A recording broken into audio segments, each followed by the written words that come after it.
Бұлардың жеке-жеке кернеулер резонанстан кейін вольтметр. Мына конденсаторға параллель, катушкаға параллель, және бұл жерде ваттметр мектепте өтмейді. Ваттметр, амперметр тізбектей болса, вольтметр параллель болса, ваттметр кішкене бөліктеу. Сонда бұл жерде тоққа қосқаннан кейін, символ біздің тоғымыз энергияны 25 болып берсек, 50-ге түсіресің жиілеу. Енді мына терминмен қондың жиілігі соған келдіреді. Символдарды өзгертіп отырып келіп, жиілік сәйкес келген кезде, бұл жерде тізбекке 25 болып бергенмен, мынауымыз 200 вольтқа жауап береді вольтметріміз. Міне амперметр қойдық, амперметр қосқан жоқпыз. Осы кернеулер резонансын осылай көрсетуге болады оқушыларға. Мына тізбегіміз былай болмыз, көрсетсем.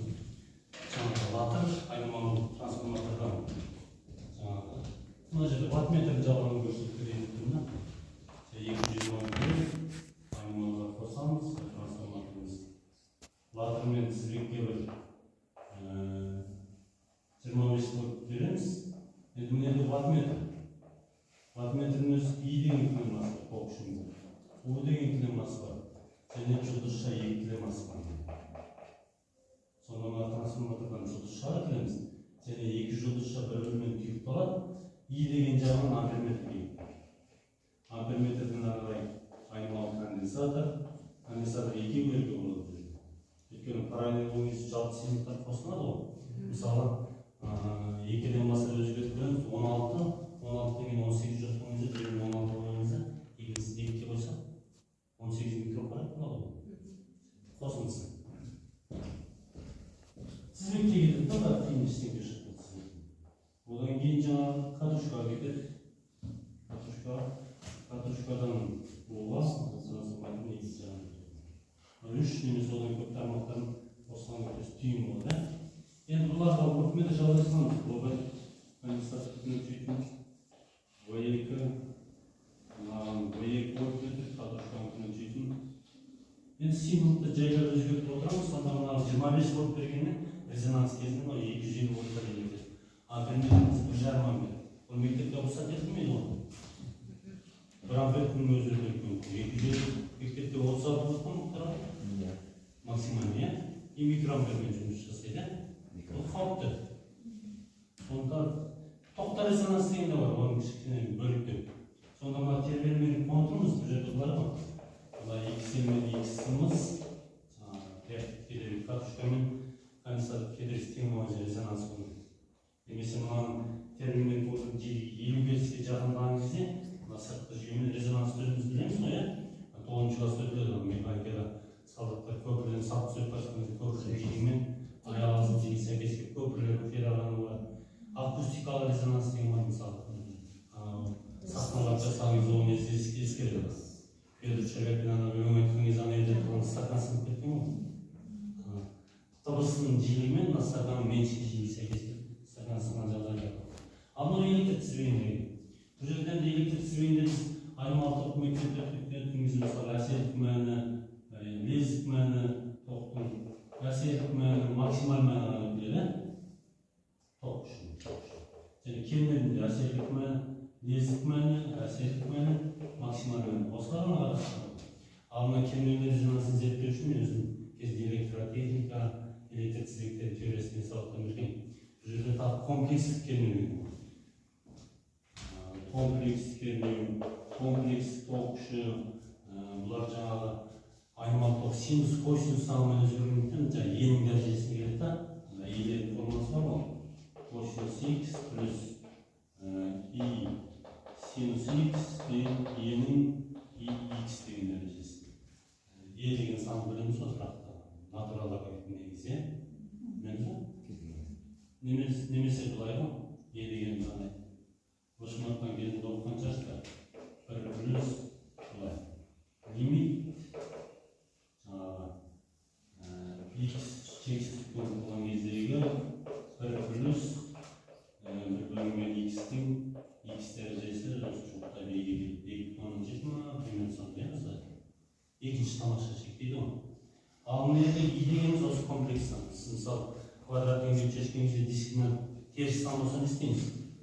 Шешімі жоқ дейміз, ал математика шешеді ғой. Сонда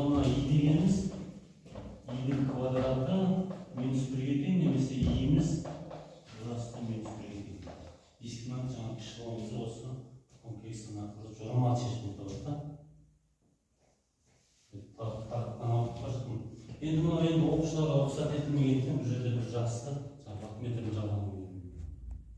Ал енді бұны көрсетудің ең оңай жолы жаңағы виртуалды зертхана.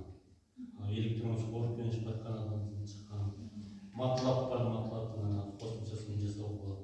Ал мынау отандық программа өзіміздің қазірде Қашқар бар, Серабайский бар өзіміздің мұғалімдер жасаған. Мынау жаңағы резонанс мектепте, иә? Мысалы сөйтіп бір елек келерге аз болған сайын күшті болады да. Келерге аз болған сайын резонанс көрсетіледі, төмен түседі. Мына ең жоғары көтерілген нүктесі резонанс шегені. Резонанс шегені жасап, резонанс шегені Томсон формасını шығарып, yarısı болып келеді. Енді осының шешімді жолы оқушыларға көрсетілген десе, бізде жаңағы электрон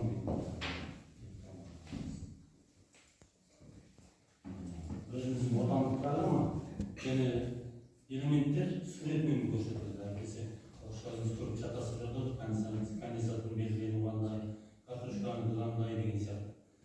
Одан кейін бұл жерде мысалы айнымалы тоқ көзінен мысалы генератор бар. Мына жақтан конденсатор бар. Картошканы қояды. Кедергі қояды. И арасын бір жалаймыз. Windows стандарт программалармен жұмыс істейміз, сақтауға болады. Егер тізбек дұрыс болмаса, элементтің күштілікпен Кіз қоспай қоймын. Элементтерге қосын, параметрден таңданып, кедергіміз күйіп кетті. Күйіп кетті, оны алып, осыға тастаймыз.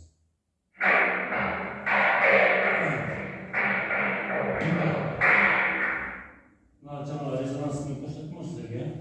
Мына жерде схемалықты өзгертіп отырып кетуге болады. Немесе мына катушканың индуктивтігін өзгертіп отырып кетуге болады. Немесе мына тоқ көздің жиілігін өзгертіп. Ал мен көрсеткенде виртуалдықта мына тоқ көздің жиілігін өзгертіп. Осындай жеңіл қолдануға жаңағы қызыл лампылары бар, мұнда жаңағы суретімен чарт рельсімен, бұны үш конденсаторымыз кетті.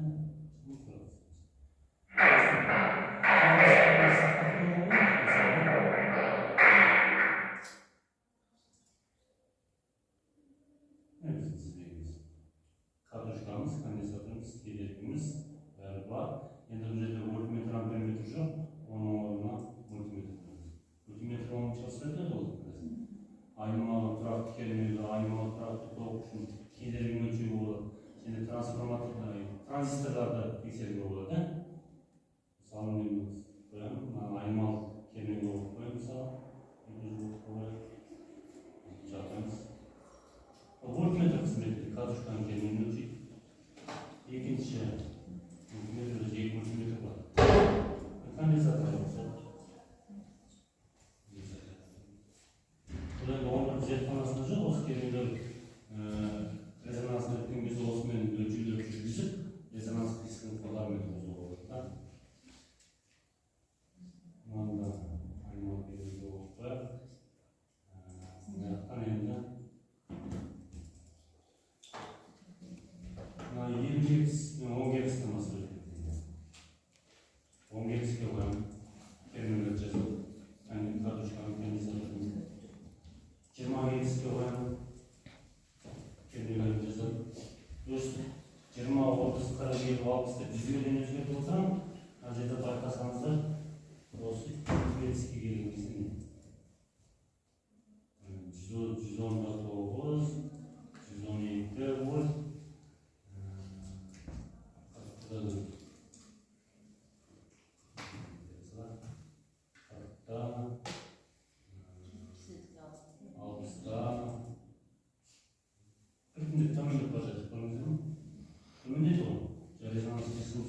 Көтерілді басында резонанс болғаннан кейін ары қарай төмендейді.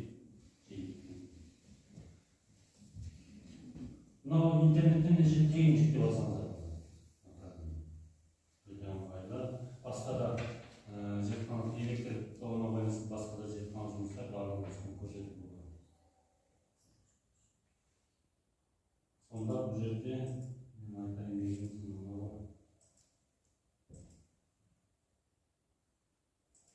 оқулықтағы резонанс жиілігі. Енді программада былай жасаймыз. Айнымалы ток көзінің параметрлері жаңағы генератордың 100 вольт, жиілігі 10 герцтен басталады жіберуді беріп отырмыз. Резисторымыз 210, 500 ватт. Резистордың кедергісін азайтқан сайын, мысалы 110 арадан да 3 болып кетеді.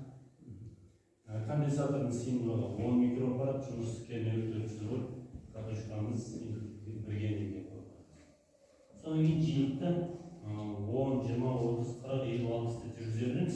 Кестесін ғана оқушыларымызға жазып отырады.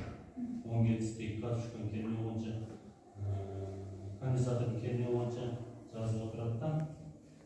Одан кейін мен мынандай кестені толтыруға алады. Ел дегеніміз катушкамыз, конденсаторымыз 10 герц, 20, 30, 40, 50, байқасаңыздар 50-де 313, катушканың күмән 317. Одан да 60-ға барғанша мен төмендеп бара жатыр.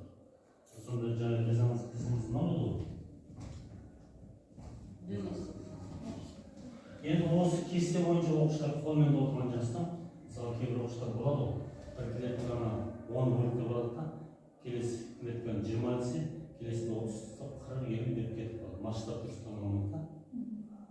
Ал кейін қолмен тұрғызғанда немесе егзеліп тұрғызсақ, оқулықтағы резонанс қисынымыз мынау, мынамыз келіп тұр ғой. Бұл сымы қызыл болса конденсатордікі, көк ойыл катушканікі. Кесінде егзелге бөлесін алса, тұрғызсақ. Немесе ең жүр оңайы қолмен істеп үйренген ғой. Немесе енді резонанс қисығына енді примерно бізде қайсы 50-ге келіп тұр, онда түскен кезде 50-ге келіп тұр, 50-ге келіп. Немесе оны есептейіп, теореміз салыстырып. Жаңа жиілігіміз бір бөлімге периодтың орнына Томсон формуласын қоямыз. Катушка 2 күн, 3 күн жүзден өтіп, 2 күн бір ендей болды. Конденсаторымыз 10 микрофарад, қабызы байланып жұқтап елге шықты. Сонда теория мен эксперименттің нәтижесі өте сәйкес келіп қойды. Олай көрсетіп жүргенде де мынаның ең қауіпсіздігі, мысалы, жұмыс істеп біткеннен кейін тастап кетіп қалу. Өйткені конденсатор зарядталып қалды ғой. Біз кетіп қалғаннан екінші бір өзі ондай болған. Біз ана электромагнетизмнен екінші топқа лаборатория беретінімізде тастап кеткен, ертесі мен группам келіп, осылай тоғыз алаймыз конденсаторды. Оны міндетті түрде бір өткізушке неге қосып разрядтеп. Бұны кезінде студенттерге де жасап жүрдім, ол кезде конденсаторлар құрған тексерем тоққа қоспайды. Содан кейін жаңағы ол кезде итеріп отыратын айналғанымыз өзіне алып отырды. Олар тек қана жерден заңдар.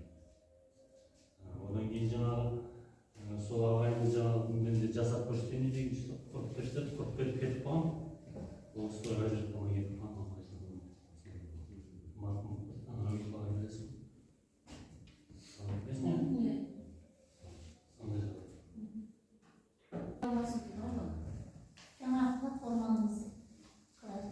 Оны сіздер интернетте көресіздер ғой. Начало электроники деп берсеңіздер, егін скачать етіп оласыздар.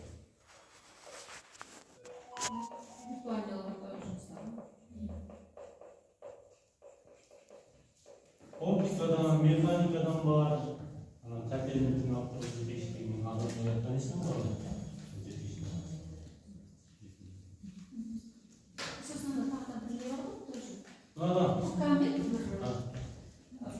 Что же мы с тобой тоже виртуальные лаборатории? Я словно тысяч.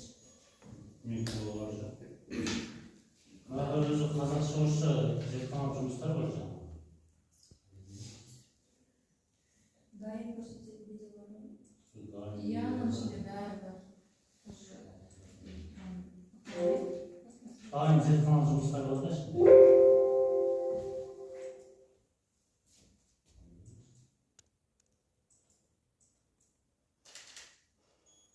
Қазақша сөйледіңіз бе?